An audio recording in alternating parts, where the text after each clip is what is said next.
अशा पद्धतीचा कुठेही निर्णय किंवा अशा पद्धतीची कुठेही चर्चा ही शासन स्तरावर झालेली नाही माझ्या माहितीनुसार. त्याच्यामुळे अशा पद्धतीची कुठलीही स्क्रुटनी किंवा फेर चौकशी किंवा कुठेही काही अशा पद्धतीची फेर तपासणी असा आदेश काही शासनाने काढलेला नाहीये. त्यामुळे विनाकारण कुणीही गैरसमज त्या बाबतीतला करू नये. ज्या पद्धतीनं ही योजना राबवली जात आहे, महिलांना लाभ मिळत आहे, त्यामुळे अधिकाधिक प्रभावी पद्धतीनं ही लाडकी बहीण योजना पुढे सुद्धा राबवली जाणार. कार्यकाळ माझा त्या ठिकाणी असेपर्यंत अशा पद्धतीची कुठलीही तक्रार आलेली नव्हती.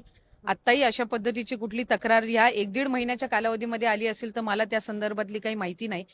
पण कुठलाही लेखी आदेश, कुठलीही लेखी सूचना, कुठलाही सर्क्युलर किंवा कुठला शासन निर्णयामध्ये बदल हा राज्य शासनाने केलेला नाहीये.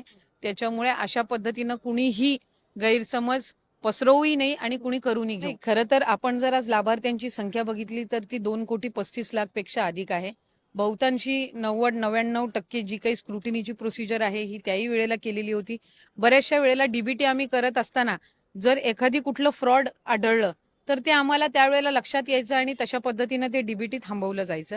त्यामुळे स्क्रुटिनी समजा पुढं मागं जर शासनाने तो निर्णय करायचा घेतला तरी तो काही सगळ्यांसाठी नसणार आहे.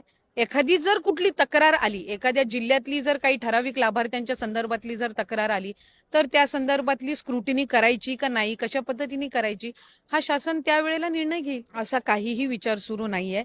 खरं तर कुठेही आत्ता जे लाभार्थ्यांची संख्या आहे ती कमी करणं, वाढवणं किंवा त्याच्यामध्ये आणखीन काही निकष घालणं, अजून काही त्याची फेर चौकशी करणं, स्क्रुटिनी करणं, अशी कुठलीही चर्चा शासन स्तरावर अधिकाऱ्यांमध्ये, विभागामध्ये किंवा राज्य शासनाच्या म्हणजे मुख्यमंत्री महोदय किंवा उपमुख्यमंत्र्यांच्या बैठकीत सुद्धा साधी झालेली नाही.